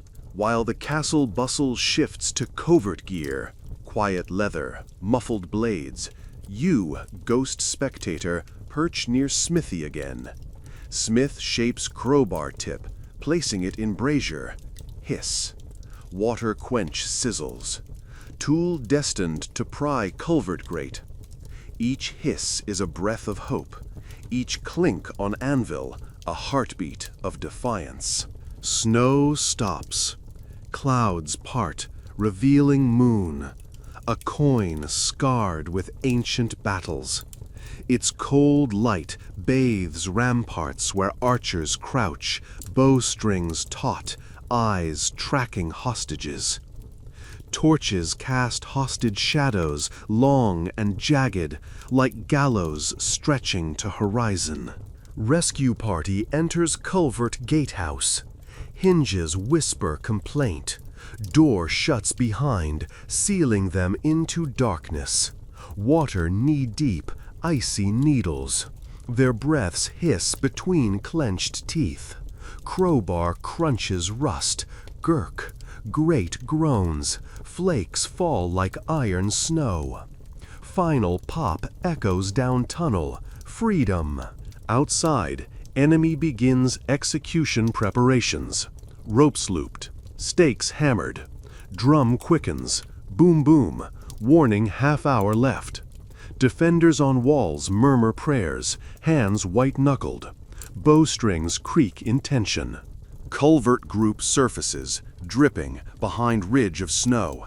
They crawl, blades clenched between teeth to keep steel quiet. Moon ducks behind cloud, perfect shadow. They reach first stake, slice rope, snick. Hostages gasp, nearly spoils hush. Captain of rescue holds finger to lips. Child nods, tears glinting. One by one, ropes fall. Snap, snap.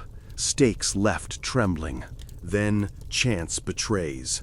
A hostage crumples, numb legs useless, landing with thud.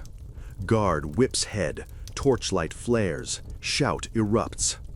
Arrows streak from ramparts, thwish, cover fire. Enemy horns blare alarm, too late. Most hostages scattering toward moat, some crawling, some carried. Rescue team hustles them to culvert. Snow churned into frantic froth. One rescuer hit. Arrow punches through shoulder plate. Grunt. He pushes on. Walls erupt with arrow volley. Trebuchet skirmish aborted mid-setup. Enemy camp thrown to disarray. Drums lost in chaos, replaced by shrieks, clash steel. Culvert entrance clanks shut behind last survivor. Water sloshes down tunnel. Inside castle, cheer rises, raw roar of relief. Hostages safe, though not all. 2 silhouettes remain bound, sacrificed, but many saved. Enemy commander's fury audible across moat. He roars orders, sword slashing air. In response, trebuchet crews scramble, but fuses hamper in damp. Counterweights jam. Defenders seize moment. Catapults hurl pots of quicklime, scattering crews. Hornets of war sting anew, but the night will not escalate further. Enemy pulls back, licking wounds and humiliation. Within walls, survivors herded into granary for warmth. Mothers sob with joy, children wail confusion. Elder civilians press palms to cheeks, numb disbelief drenching gratitude. Chapel bells ring jubilous, high trills cascading, notes ricocheting like silver hail across ramparts. Some weep, others laugh hysterically. Hope's volume has spiked. But realism surfaces. Granaries still near empty, walls cracked, trebuchets looming. and dawn will bring bombard repair attempts. Yet tonight, victory hums. Blacksmith relights forge, though hands tremble, shaping metal tokens from scrap for each rescuer. Ping ping under moon, promise chiseling memory for future ballads. An unnatural brightness stains the eastern horizon, the lurid, headache yellow glow of a sunrise seen through thin, icy cloud. It is the color of weak broth, of parchment long foxed by damp, and it startles sleepers upright because they know that sky. It means thaw. 2 weeks of snow have mortared moat, rampart, and corpse into a single white sculpture. Now, somewhere out of sight, a chin-warm breeze is slipping between drifts, opening 1,000 pin-sized springs that will soon fatten into rivulets. And in a stone fortress already groaning under scarcity, the first drip echoes like a ticking clock. You hear it before you see it. Plink, plink, from the vaulted ceiling of the south granary. At dawn's gray edge, a miller tilts his head, puzzled. A new sound in a room he has memorized by acoustics. Timber racks creak, mice rustle, leather grain sacks settle with slow sighs. But that bright plink is foreign. He raises his tallow candle, sees a mothwing crack in the plaster, and from it beads water clear as truth. Each bead strikes the clay floor, shatters into lighter splinters, and disappears into a widening stain. He mutters a curse. Water rots grain as surely as rats. Outside, bells clang louds, summoning prayer, and announcing, unintentionally, that melt has come.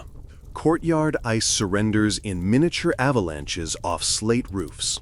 The first cascade sounds like applause muted by mittens. Woof. Steam ghosts rise where shards of ice strike still smoldering ash pits. Livestock slip, squeal, scramble.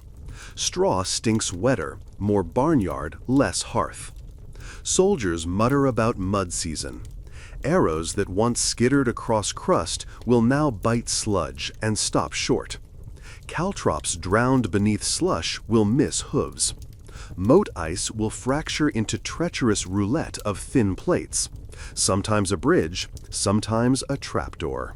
In the chapel, the organist tests notes, do, do, do, each puff of bellows raising rivulets of meltwater down the pipe's throat. She frowns, hears the gargle, and thinks of drowning psalms. Outside on the wall walk, sentries knock butt ends of spears on stone. Thud, splash, thud. Puddles answer. One man lifts visor, watches a droplet crawl from merlin to dented helm, plink into browplate. Time, he whispers, not meaning the hour, but the erosion of any siege. Supply lines, morale, brick, bone, all softened eventually by simple, unstoppable melt. Mid-morning finds the council assembled in the map room again, but today parchment curls at the edges with humidity. Wax seals wilt. The castellan taps the moisture ring beside the bread ration columns. We lose a quarter of stores if mildew sets. Quartermaster nods bleakly. His abacus beads clack, adding losses not yet visible but already smelled. The mason counters with worse news. Thaw will swell the fissures left by the bombard. When tonight's temperature dips, water inside cracks will freeze, expand, and fracture stone like a fist in old plaster. Breaches may open themselves, he says, voice gravel. Around the table, disgusted silence forms. An anti-sound thick enough you imagine slicing it and plating it as the next meal. Yet the thaw is not pure enemy. Streams that trickle off ramparts feed cisterns, flushing stagnant well water laced with char dust. Kitchen fires need less snow-melted simmer, freeing fuel. You hear joy in small places. A laundress slapping thawed lemons against washboard, whop whop, while humming a tavern tune. Children splashing like ducklings in puddles that smell of wood tar and iron. Survival is two-voiced. Disaster and deliverance share each echo. By noon, mud sucks at boots like hungry lips. Sergeants curse as they drag ballista frames away from wall edges where footings threaten to slide. Each heave is punctuated by wet smooch of mud letting go. Engineers hammer oak wedges into new gap between tower and curtain wall. Every blow, thuck, reverberates dull through wet stone, a sick percussion that fails to sound confident. Overhead, a raven launches from chimney, wings shk, tail shedding droplets that spatter your imagined cheeks. Across the field, the enemy camp grapples with the same deluge. You watch through a spy slit, tents sag, their guy ropes pin under sudden slack. Wagons bog to axle, oxen low, hooves sluicing brown foam. The half-built trebuchets you feared now tilt drunkenly. Carpenters wedge timbers under sled runners while cursing in dialect that hitches upward on every vowel. Sound carries better over damp air. Each swear arrives crisp, almost intimate, as though whispered into your ear by a man 30 yards away, not 300. But the most telling sound is missing. No thunder of the bombard, no test cracks of torsion springs. Waterlogged rope refuses tension.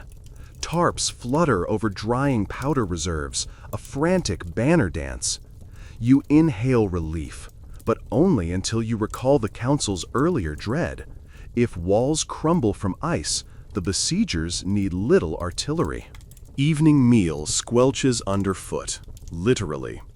The cook has moved cauldrons to higher ground in the smithy lean-to. Still, soldiers track slick clay into stew, adding earth to every bite. Spoons clink on teeth, men chew grit, mutter that mud in mouth tastes of promise, because to farm, you need soil. Grim optimism wears odd perfumes. As dusk bleeds in, a trumpet blows from enemy lines. Unusual flourish. 3 up, 3 down, 2 held steady. Code you have not heard. Sentries repeat it back on horns, testing translation, but no answer comes. Instead, torches flare along enemy forward trench. Silhouettes heave sacks into moat ice, smashing through where water runs fastest beneath. You hear ice crack, then splash gulps. They are clearing lanes, you realize, preparing water for boats or filling with bundles to create a causeway. Meltwater gurgles acceptance. Council meets by torchlight, each flame doubled in puddles on floor. Plan forms. Tomorrow, before dawn, a sally on foot through mud to burn those bundles. Volunteers gather in stable, hooves stamp, tack jingles. But the stablemaster holds up a lantern, light halos steam off horse flanks, and shakes head. Animals risk snapping legs in thaw. So men will go on foot, shoes greased in tallow to shed clay. They test stride, shrip, plop, futile grace. Night's temperature drops exactly as Mason feared. You hear it, an almost lyrical ping traveling through fortress stone when water inside hairline cracks begins to freeze. Ping, ping, ping, deeper boom like muffled drum as larger voids fill. Sentinels press ears to parapet and feel cold vibration like a bowstring drawn inside wall. Somewhere in keep, a hearth pops, scattering sparks. One lands on tapestry of St. Maurice. A nun smothers it with bare palm, the hiss her only cry. Close after midnight, a thunderous shock. The east tower flares orange as lanterns scatter. Wall segment slumps outward with slow majesty until it shears free, tumbling in slabs that hump like giants falling face first. Slurry geysers skyward, alarm bells riot.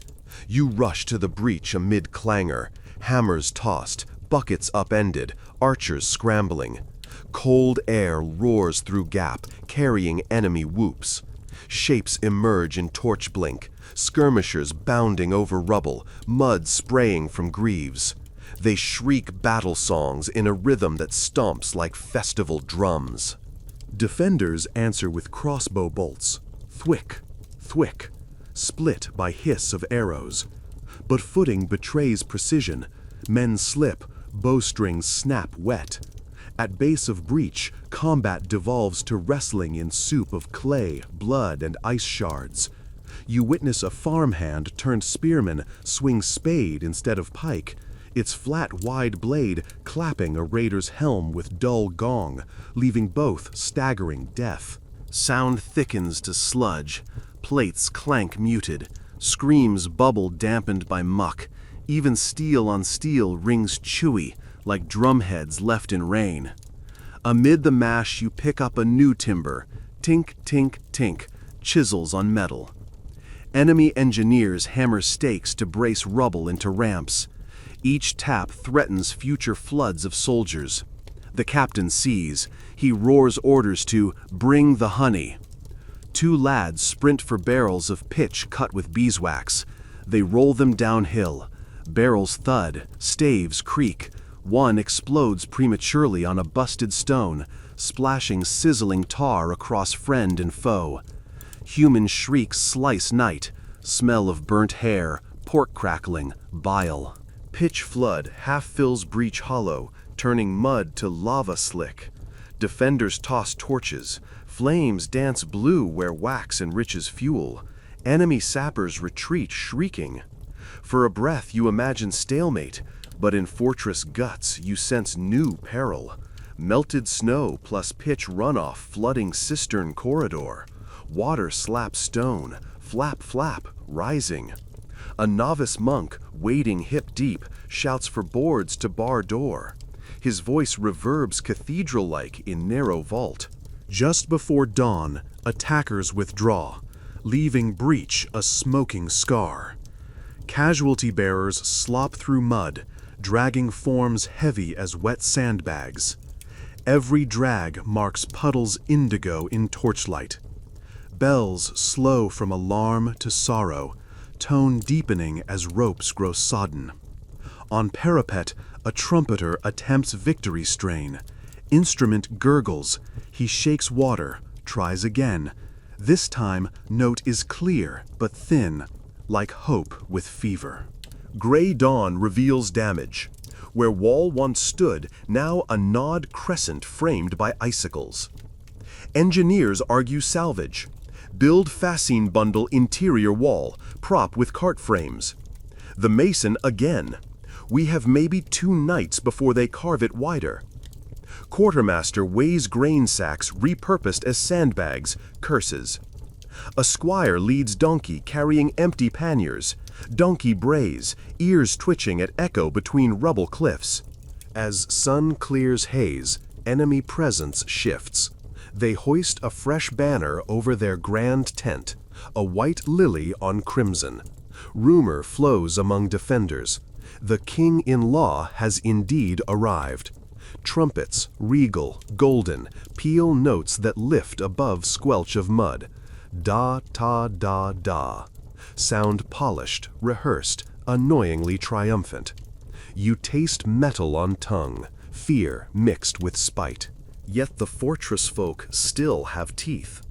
After midday prayer, the healer with ragged hands leads children, hostages, rescued in chalking spells of protection near breach. Little palms slap stone, leaving prints. They sing counting rhyme. 1 for frost, 2 for flame, 3 for stone that keeps its name. Thin voices float up, combine with hammer strikes as carpenters peg scaffolds. The juxtaposition aches sweet. Inside Great Hall, Ration Council convenes anew. Bread crusts arranged like battlefield diagrams. Each relocated crumb signifying an extra mouth tomorrow. Debate escalates. A skinny archer slams fist so hard, bowl jumps. Porridge splatters ceiling, adding new mildew patch. Decision: half rations for all adults, children exempt. Collective sigh rumbles like gust through narrow alley. Evening returns, soaked in copper light. Enemy drums resume, this time slow, confident, as they reposition trebuchets on higher, drier ground. Each thump vibrates the very breath in your throat. Doom. Pause. Doom. Defenders time their hammer swings to drums, defiant mimicry, turning oppression into work song. Clang, thump, clang, thump, a slogging duet across battlefield. At moonrise, conspiratorial tension resurfaces. Not traitors this time, but lovers. In scriptorium, you catch whispers of the archer and stable boy again, planning escape through same culvert used for rescue. Words brush like moth wings. If wall fails, we flee, north woods, beyond barony. Paper rustles as they wrap dried apples, clasps click on saddlebag.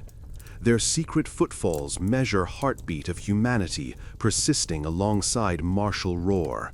Middle of night, thaw water reaches powder cellar. A watchman hears it first, glug, glug under floorboard. He bangs alarm triangle, clang, clang. Sparks from striker brighten gloom. Bucket chain forms. Men heave sliced water up stair, pass hand to hand. Buckets splash, curses join. Powder casks are hoisted to safer shelf.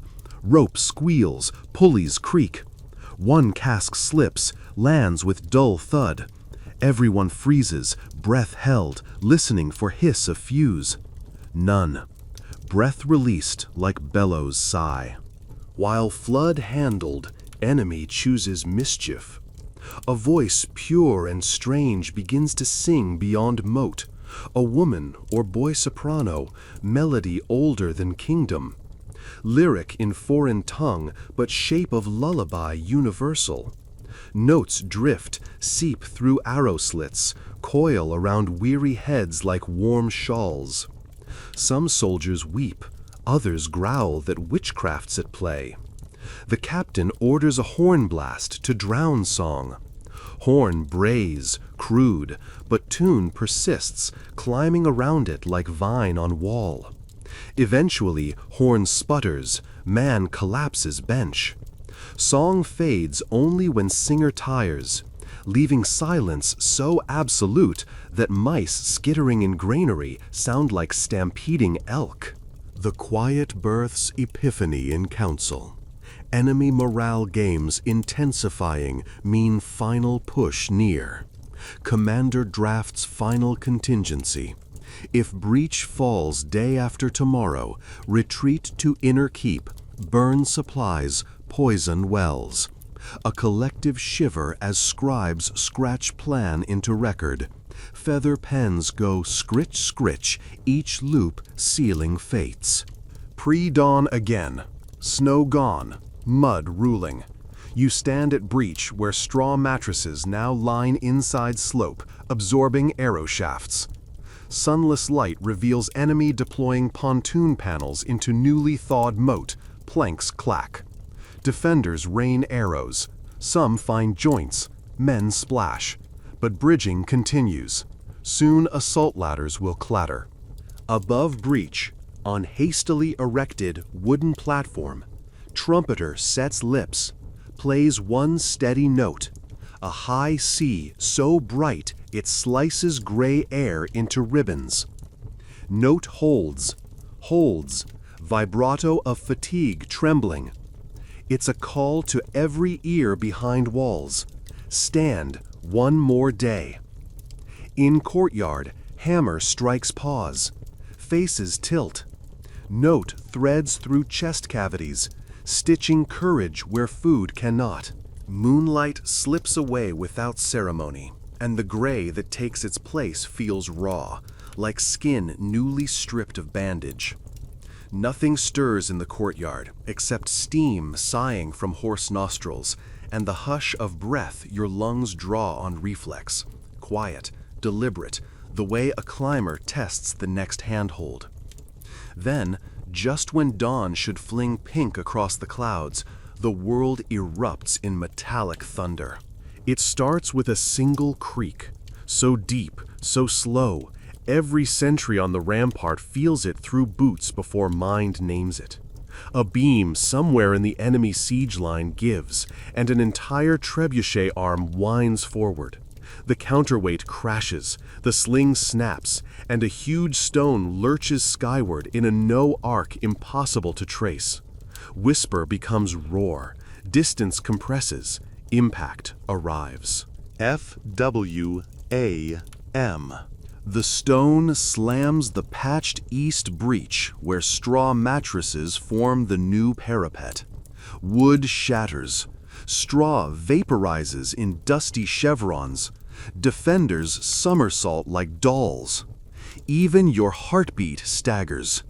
Echo ricochets across keep walls, rolls down cistern stairways, rattles dried herbs in the infirmary rafters. Somewhere a dog howls, instincts answer to tectonic shock. Enemy drums seize the moment. They hit a cadence no one has yet heard. 6 strokes fast, 3 slow, then silence. Repeat. It's the rhythm of a galloping beast that stumbles, regains stride, charges harder. Foot soldiers echo it on shields. Thrum, thrum, thrum, thrum, thrum, thrum, thrum. The sound claws at the human spine, carving a groove for panic to run.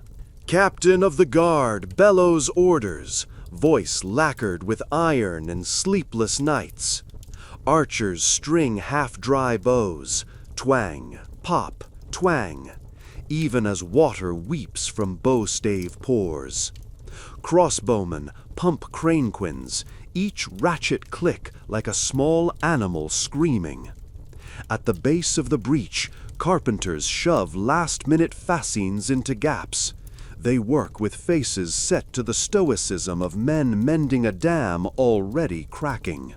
But there are more cracks than hands. Across the moat, now a churning slurry of mud and ice pans, plank pontoons skid forward, ferried by spear-wielding infantry shoulder to shoulder. They grunt in unison, each boot suck from mud releasing a sloppy kiss. Behind them, lumber battering rams, heads sheathed in iron shaped like boar snouts. Above, captured church bells hang from makeshift frames. Priests forced to ring them toll eternal surrender. Those bells bong in off-key terror, notes wobbling on damp rope, but they carry. They carry into the bones of everyone who still hopes. The defenders answer with fire. Pitch cauldrons, tilt, disgorging black sleet that ignites mid-air when torches spear it. Firestorms hiss down, steam up, then instantly smother under the sucking maw of mud. Still, flames lick greaves, crunch into shield rims. Screams sprout like nettles, short, spiny, numerous. You duck as a splintered flagpole from yesterday's ramp snaps overhead, javelins into the courtyard, and sticks quivering in slush. Its cloth, your side's lion rampant, dangles half-eaten by flame, half-swollen by rain, like pride after a long confession. A stone lands on the north wall walk, pulverizing crenels you stood behind 3 nights back.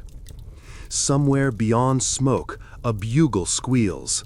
The pitch climbs 3 notes, fractures, and stops cold, as if the player's lungs forgot how.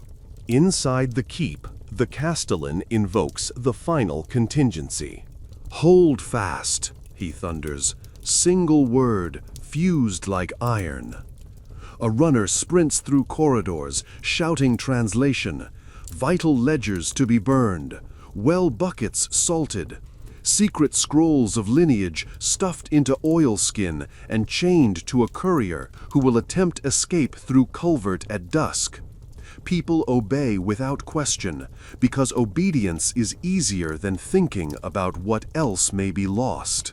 The children rescued 2 nights ago huddled beneath the choir loft, drawing pictures of geese and suns on shield backs with stub charcoal. One girl etches a castle too, but she draws it upside down, towers pointing to abyss. When her older brother asks why, she shrugs. So angels can read it. Their conversation, hushed and oddly peaceful, rides beneath the concussive orchestra outside.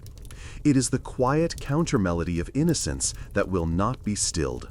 Back at the breach, first contact happens in wet, slow motion.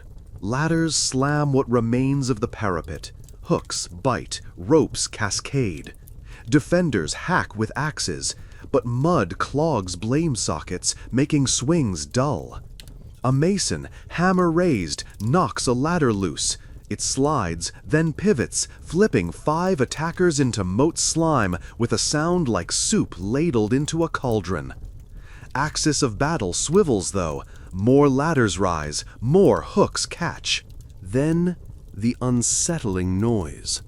The click, click, click of grapples snagging stone inside the courtyard. A squad of enemy climbers has circled, thrown lines through a shattered window slit above the sally gate, and begun their spider ascent. You hear their metal claws bite mortar. Click, scrape, click. In the echo chamber of siege that is horror. The bowstring snapped early for lack of dryness, but you still have a quiver of quarrels.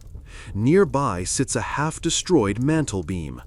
Without pausing to weigh odds, you wedge quarrel tips into the beam, arrowheads up, and slam the beam outward from a second-floor slit. It pinwheels downward like a flailing cartwheel, row of spikes foremost. The improvised mace meets the lead climber mid-rappel. Chainmail yields like cracked egg. His cry, "Ugh!" drops with him, severed by abrupt silence when both bodies vanish into moat. 2 climbers cling on. One curses, the other prays. Defenders seize advantage. A pikeman thrusts through the slit, skewers the cursing one's hand. Another shriek swirls off. The praying one lets go voluntarily, or perhaps faith fails grip. Impossible to know. Sound ticks these fates off like beads. Minutes, or maybe an hour. Time thins. War devolves into pockets. Plank causeway fight here. Tower stair melee there. Crumbly wall corner turns slaughter trench. Everywhere the soundtrack is the same. Armor grinding. Men panting like bellows. Blades striking chords off shield rim. Arrow feathers whistling past ear canals, shaped to record terror. Sudden thunder again, louder, deeper, but not siege engine. Above, the sky cracks. A black wall of cloud tumbles over horizon, shoving golden daylight aside. A storm, alive and brutal, chooses this instant to descend.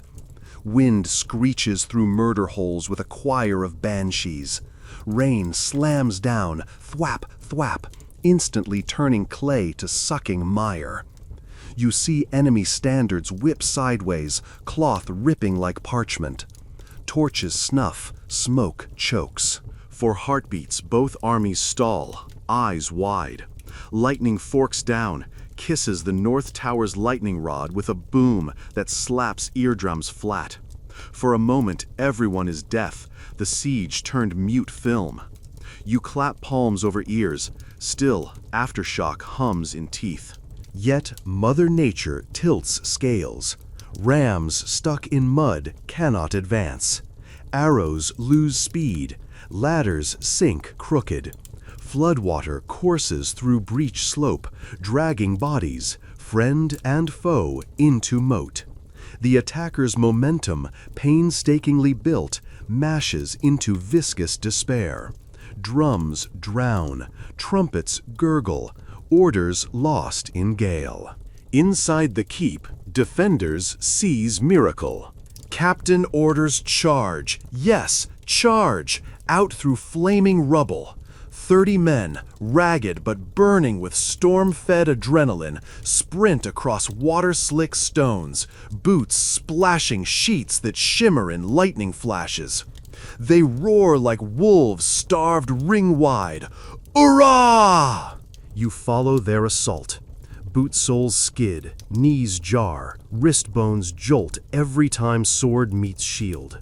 But enemy lines, already wavering, fold. A pike slips in mud, man topples. Another tries to turn, finds foot trapped. He falls under own comrades. Chain entangles chain, chaos compacts. The defenders carve wedge, break through first two ranks, topple battering ram, flare torches into its oil-slick harness. Flame leaps, feeding on linseed-oiled beam. Rain hisses, but cannot douse internal pitch. Crackling timber joins thunder, whack-whack, like ribs of Lightning giant again. beasts splitting. This one forks into muddy field, nerve white. A dozen soldiers, all sides, flung like toys, steam curling from armor seams. Suddenly, the battle hushes. Even Storm seems awed by its kill.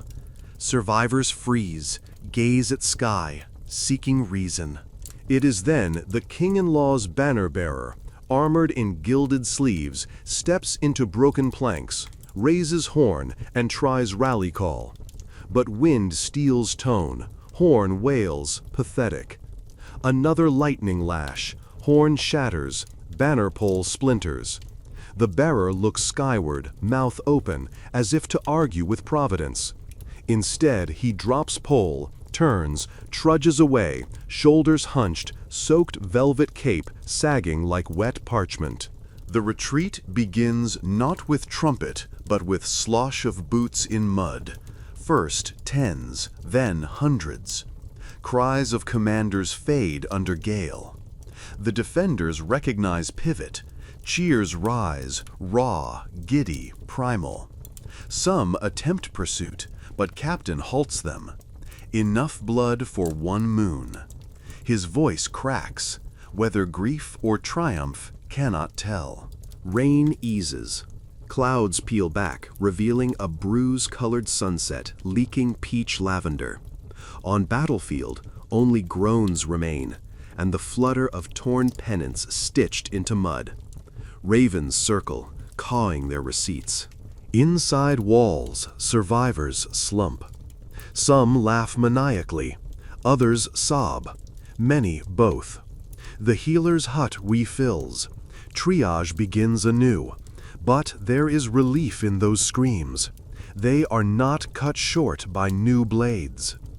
Blacksmith drops hammer, sinks to knees, palms on anvil, forehead pressed to steel now cooling like war itself. As storm drains into gutters, moat water rises, but bridge planks still burn, floating bonfires drifting against bank. Orange light flickers over defenders clustered at breach, listening. Not to enemy horns, they have silenced, but to absence, the sudden vacuum where dread roared. Ears ring. You realize you miss the drums because they proved your heartbeat wasn't alone. Captain climbs rubble mound, plants a torch stub in surviving Merlin.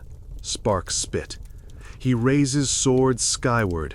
Storm gives gentle rumble like distant applause. Below, soldiers kneel undirected.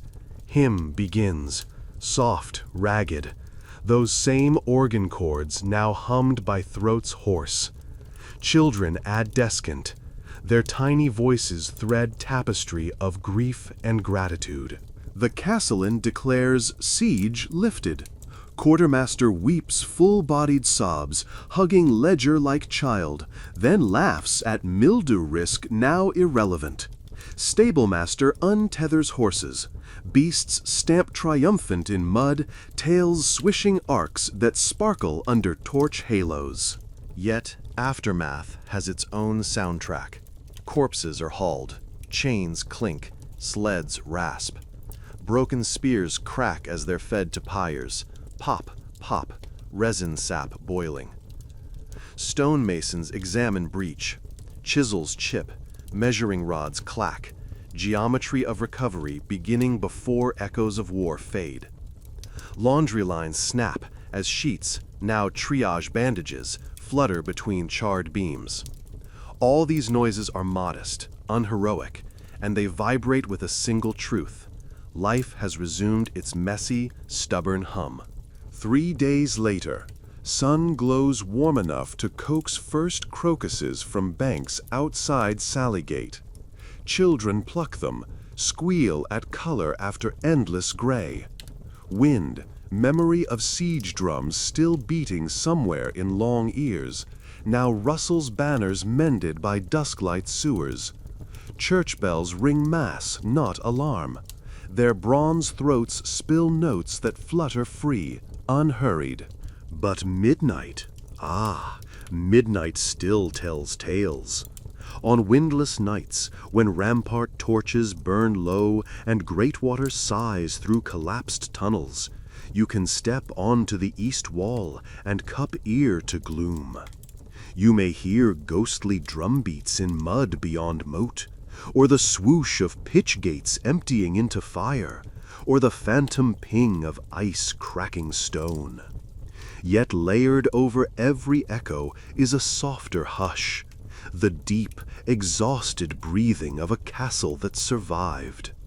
A fortress with heartbeat slow but firm, murmuring through masonry, promising guardianship until peace forgets its own fragility. So, as you ease back into cotton sheets or couch cushions, know that the final cadence of our besieged stronghold is neither hornblast nor death rattle. It is the quiet clatter of tools rebuilding, the nurse's lullaby to fevered soldiers, the distant laughter of children stomping thaw puddles under new morning sun. Close your eyes and borrow that stillness. Let torch cracks dissolve into the ticking of your room. Let phantom drums fade beneath your pulse, and drift toward sleep carried by walls now safe enough to echo only the sounds you choose to dream. Thank you for keeping watch through every midnight with me. If these echoes visited your imagination as vividly as mine, leave a whisper in the comments, maybe a quiet, still listening, and where you're tuning in from. Until our next slow burn adventure through the cobwebbed corridors of boring history, may all the sieges you face be merely stories, and may your nights stay blessedly uneventful. Good night. Haut du formulaire, bas du formulaire.